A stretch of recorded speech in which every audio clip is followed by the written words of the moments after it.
Hi friends, hello, welcome back to my channel అండి. నేను మీ Sridevi. So Sunday evening మా blog వచ్చేసి చేపల పులుసు అండి. నెల్లూరు చేపల పులుసు టైప్లో ఈరోజు అయితే చేపల పులుసు అయితే పెడతానండి. చాలా అంటే చాలా బాగుంది. ఇంకా ఫైనల్లీ పులుసు అన్ని మసాలన్నీ వేసేసాను. కొత్తిమీర అయితే వేయాలండి. కొత్తిమీర ఇంకా కట్ చేశాను.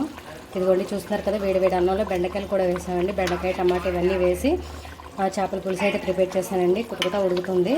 ఈ చేపల పులుసు కోసం అందరూ వెయిట్ చేస్తున్నారు. ఎప్పుడు అవుతుందా, ఎప్పుడు భోజనం చేద్దామా అని చెప్పేసి అందరూ అయితే వెయిట్ చేస్తున్నారు. చూస్తున్నారు కదండి చేపల పులుసు.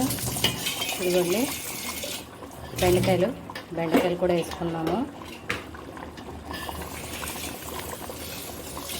చాలా అంటే చాలా టేస్ట్గా ఉంటుంది. వేడివేడి అన్నంలో ఇలా చేపల పులుసు వేసుకొని తింటే చాలా బాగుంటుంది. అసలు యాక్చువల్గా అయితే చేపల పులుసు మగ్గితే ఇంకా టేస్ట్గా ఉంటుంది మల్నాడుకి.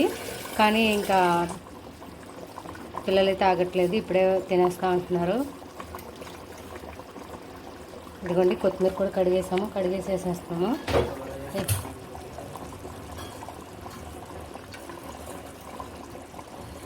ఇది లాంగ్ వీడియో, నేను మరోసారి వీడియో తీసి పెడతానండి. ఇప్పుడు కొంచెం కుదరక వీడియో అయితే ఫుల్ వీడియో తీయలేదు, చేపల పులుసు ఎలా ప్రిపేర్ చేయాలో. సో నెక్స్ట్ టైం అయితే లాంగ్ వీడియో తీసి పెడతాను. కొత్తిమీర ఉంటేనేనండి చేపల పులుసు టేస్ట్గా ఉంటుంది.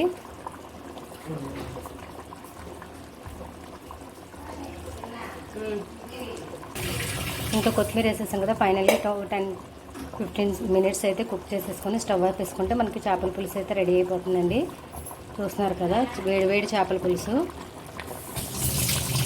అలాగే ఇంకా మార్నింగ్ వచ్చేసి తలకాయ మాంసం, మటన్, మేక మాంసం, తలకాయ మాంసం ఉంటుంది కదండి, అది కూడా ఉంది, చూపించేస్తాను. ఇదిగోండి మేక తలకాయ మాంసం పులుసు. ఇది ఇవాళ ఈవినింగ్ డిన్నర్ బ్లాగ్ అండి.